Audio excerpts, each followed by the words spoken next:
Hi everyone, Steph here. I just wanted to talk real quick about managing complexity in your game design. See, last night I was chilling and working on this here spreadsheet as part of the new workflow for creating items in my game Shatter Valley. Now, I'd barely gotten to work on this, but you can kind of see that I have three different weapon parts. I got receivers, dischargers, and capacitors.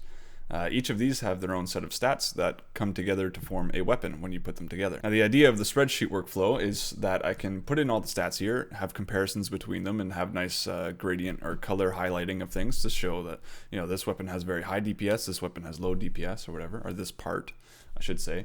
And then I can also use the spreadsheet to combine them together and do tests with different combinations of parts to see what kind of stats I come out with without having to do that in the game engine. And of course, I was going to get the game to be able to read this file and get all the stats from here so that I can have a really nice compact way of editing all the values and then exporting that to the actual game. But while I was getting started on this, it quickly dawned on me, why don't I just get rid of all of the weapon parts? They make the code a little bit more complex. They make the art production more complex. They make the player experience more complicated, which in turn means it's harder to design the UX. And most notably, they make designing, creating, and balancing all of these items a lot more difficult. So that's a lot of complexity. For what? What are we getting from this? Well, the purpose of this whole modular weapon system in the first place was to help create a lot of variation in the loot in the game, have a lot of different items that you can use. This would help obviously provide motivation for exploring the game and getting different weapon parts and like exploring the various, the large number of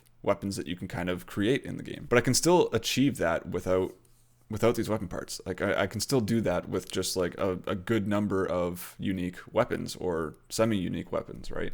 Why does it need to be three different parts? Now on top of that, in the spreadsheet, you can see that most of the stats, which is in the columns going left to right, a lot of them are stacking up on just one of the parts. Like pretty quickly, these dischargers are becoming the core of the other things are kind of accessories on top of the discharger, it seems. Now, look, I could improve this. I could shift these stats around and make this a little bit more balanced and more interesting. And on top of that, I'm really happy to have a bunch of complexity in the game because it really helps add value for hardcore players. And I really care about hardcore players. But the problem is, I'm on a very tight deadline.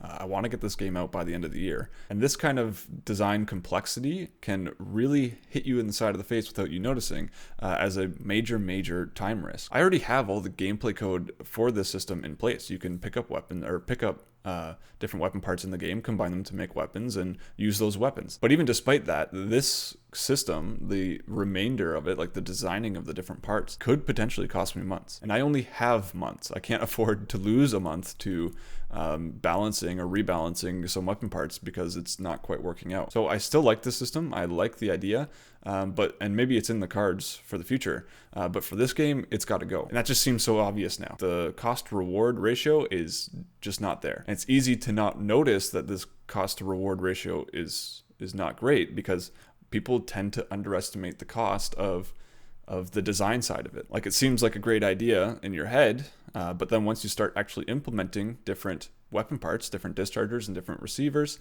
and you start playtesting with that and you notice that it's turning out to not really work out that well, then you're screwed. Then it's going to cost a huge amount of time to change that design, and because it was unproven in the start. So anyway, this seems like a big change, but it feels really liberating already. I'm going to go in, I'm going to delete that code, and I'm going to make this change so that things are much simpler. And for this game, I can't go wrong with simpler. If you're developing a game right now, I want to encourage you to ask yourself this.